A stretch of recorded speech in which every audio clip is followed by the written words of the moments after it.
Hallo almal en baie welkom. Ek is julle tegniese onderwyser en vandag gaan ons oor iets vreeslik belangriks praat.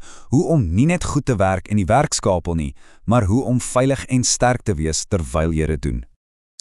Kom ons begin sommer dadelik met 'n vraagie. Kyk 'n bietjie hierna. Hoe gevaarlik dink jy nou regtig is 'n doodgewone vuil? Of dalk 'n tang? Die antwoord is dalk nie heeltemal wat jy verwag nie.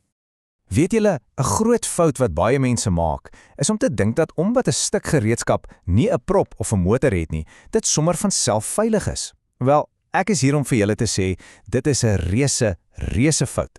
Daardie krag, dit kom van jou spiere af, en glo my, dis meer as genoeg om lelike skade te maak. En dit bring ons by ons heel eerste en seker die belangrikste woord vir vandag: veiligheid. Nou wat beteken dit? Dis eintlik eenvoudig. Veiligheid is om dinge so te doen dat jy jouself en natuurlik jou maats om jou beskerm. Dis ons nommer 1 reël, altyd. So, hoekom hamer ons so op hierdie reëls? Wel, dink daaroor. Wanneer jy jou eie spierkrag gebruik en daai stuk gereedskap glip, dan kan jy jouself of iemand anders regtig lelik seermaak. Dis hoekom ons reëls het. Hulle is nie daar om jou speel te bederf nie, maar juis om jou te beskerm. En net sodat ons presies weet waarvan ons praat, ons wil blessings voorkom. Wat's 'n blessing? Dis wanneer iemand seer kry, 'n snyplek, 'n skraap, wat ook al. En ons wil seker maak dat niemand in ons werkswinkel onnodig seer kry nie. Klaar. Goed dan, so, hoe bly ons veilig? Die antwoord is eintlik redelik maklik. Ons volg die reëls. En ek het vir julle 6 bitter belangrike reëls. Dink aan dit as jou padkaart na sukses in die werkstoel. As jy hierdie 6 onthou en doen, kan jy met absolute selfvertroue werk. OK, is julle reg? Kom ons spring dadelik in. Hier is reël nommer 1. En luister mooi, want hierdie een is wrakkies belangrik. Gebruik elke stuk gereedskap net vir dit waarvoor dit gemaak is. Ingenieurs het vir ure gesit en dink om hierdie goed te ontwerp vir een spesifieke werk en om dit perfek en veilig te doen. Sodra jy dit vir iets anders begin gebruik, wel, dan soek jy moeilikheid. Hier's 'n perfekte voorbeeld. 'n Tang. Dis gemaak om te gryp, te hou en te buig. Dis nie 'n hamer nie, nooit nie. As jy 'n tang gebruik om 'n spyker in te kap, kan 'n stukkie metaal afbreek en reguit in jou oog, of nog erger, in jou maat se oog vlieg. So onthou, regte gereedskap vir die regte werk. Uitstekend. Sien, dis nie so moeilik nie. Kom ons beweeg aan na die tweede groot reël. Hierheen gaan alles oor hoe jy jou gereedskap vashou. Jy moet altyd jou gereedskap stewig en op die regte manier vashou. As 'n stuk gereedskap 2 hande nodig het, soos 'n ystersaag of 'n groot vuil, dan gebruik jy al 2 jou hande. Dis so eenvoudig soos dit. 'n Lekker ferm greep gee jou totale beheer. En hoekom is daai stywige greep so belangrik? Dit is om hierdie nare woord te voorkom: glip. Dit gebeur wanneer die gereedskap skielik uitskiet.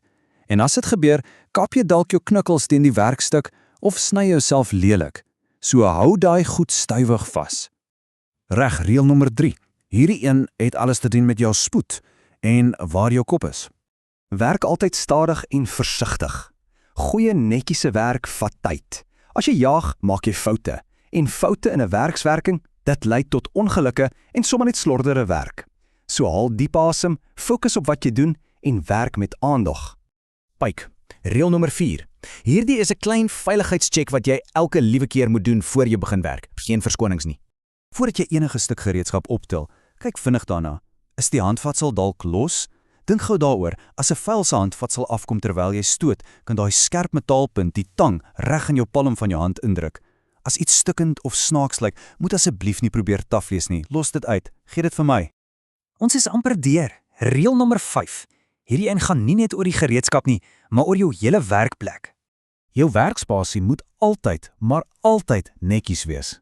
En dit beteken, gereedskap word ooit op die vloer gelos nie. Dis so gevaarlik. Iemand kan daaroor val en baie seer kry.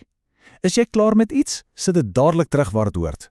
En dan, die laaste een, reël nommer 6. Hierdie een is nie onderhandelbaar nie. Dit beskerm jou. Jy dra altyd jou PPE. Ek weet ons werk met handgereedskap, maar dit beteken niks.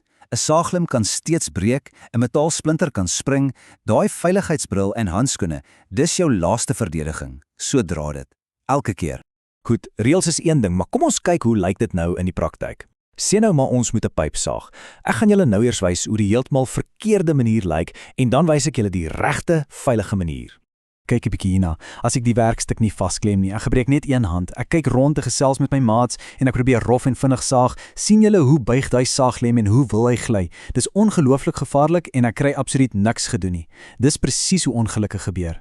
So, kom ons doen dit nou reg. Eerstens, ek klem die werkstuk stewig vas sodat dit nêrens heen kan gaan nie. Ek staan lekker gemaklik met my voete bietjie uitmekaar. Ek gebruik al twee hande vir volle beheer en ek werk stadig en gefokus. Sien julle die verskil? Dis veilig, dis beheers en dit werk. So daar het julle dit. Kom ons vat dit alles saam. Hierdie reëls is nie daar om jou lewe moeilik te maak nie. Glad nie. Hulle is daar om jou krag te gee. Die krag om met selfvertroue te werk, sonder om bang te wees, want jy weet jy doen dit op die regte en die veilige manier. En ek wil julle met hierdie een gedagte los. 'n Netjiese werkswinkel is altyd 'n veiliger werkswinkel. Jou veiligheid begin die oomblik as jy instap en seker maak alles is op sy plek. So vat nou hierdie kennis wat julle geleer het, gebruik dit en gaan bou en skep ongelooflike dinge op die veilige manier. Goed gedoen vandag almal.